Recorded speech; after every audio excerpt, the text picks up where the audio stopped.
Terra's trial by fire, in the vast expanse of the cosmos, where stars twinkled like distant promises, Earth had just breached the veil of light-speed travel. The announcement came not as a herald of peace, but as an invitation to the ultimate test of survival, a battle royale against alien civilizations.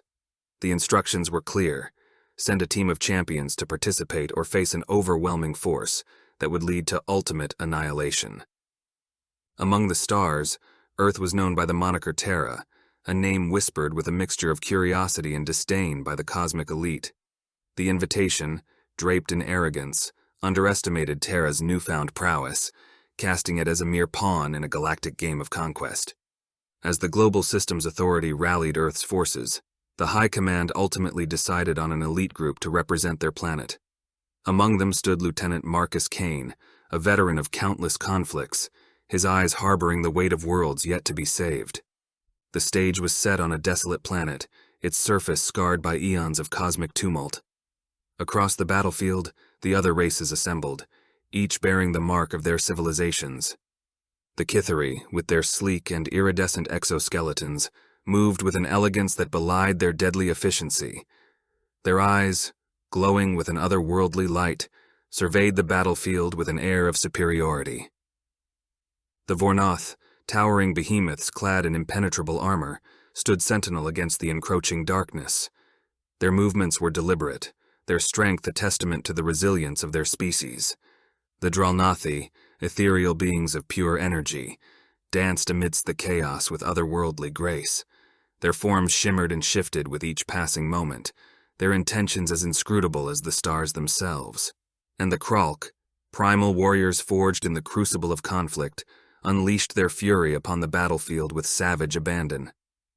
Their roars echoed across the desolate landscape, a symphony of blood and thunder. As the battle began, Lieutenant Kane led Earth's warriors into the fray, their resolve unyielding in the face of overwhelming odds. They moved with precision, their tactics honed by the knowledge gained from centuries of conflict on their home soil. As the squad moved, they surveyed the terrain, Lieutenant Kane pointing out strategic landmarks and waypoints. Their first engagement was with the Kithari, whose arrogance proved to be their undoing. Thinking themselves to be untouchable, they used no tactics. Simply believing in their strength and weaponry was all they needed. They didn't even try to move covertly. "On my mark," Lieutenant Kane ordered before his team struck from the shadows with ruthless efficiency. Equipped with long-range rifles and assault rifles, they fired on the team of Kithar. Caught unaware out in the open, they returned fire, but it was no use. The surprise attack was quick and seamless. Earth emerged victorious. But their triumph was short-lived, as the Vornoth proved to be a formidable adversary. Towering over their foes, they unleashed devastation upon Earth's forces, their armor impervious to all but the most powerful of weapons. Eventually, the Vornoth were defeated, but it was not without loss. Petty Officer Second Class Eric Quinn was hit by a fragmentation grenade, instantly incinerating his leg and half his body. Being a man down, Lieutenant Kane could not afford another deadly engagement. In a desperate bid to turn the tide, he devised a plan. He would wait and place his team in a position to engage in ongoing battles between the Dralnathi and the Kralk. While the two races were locked in a brutal struggle for supremacy, Earth's warriors struck with surgical precision, catching their enemies off guard and seizing the advantage. The battles that followed were fierce and unforgiving, each engagement pushing Lieutenant Kane and his team to their limits. They fought with a ferocity born of desperation, their resolve unyielding in the face of overwhelming odds. As the battle raged on, the sun began to set, and that's when one of Lieutenant Kane's men, Intelligence Specialist Petty Officer Novak, pointed out a mysterious gas.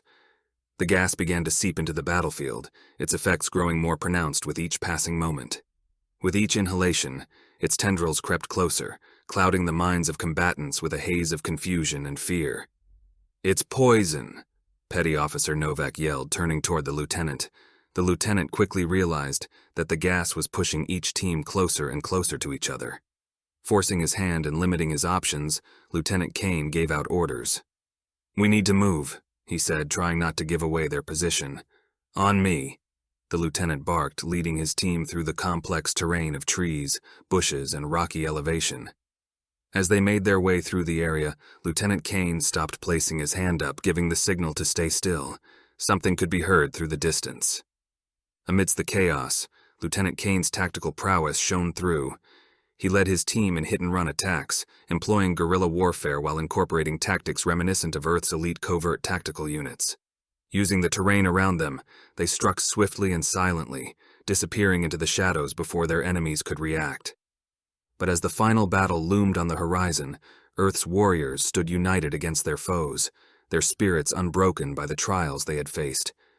Tired and low on ammo from the previous battles, the squad dug deep, and with a battle cry that echoed across the battlefield, they charged into the fray, their weapons blazing with righteous fury. The battle that followed was a symphony of chaos and destruction, each blow striking with the force of a supernova.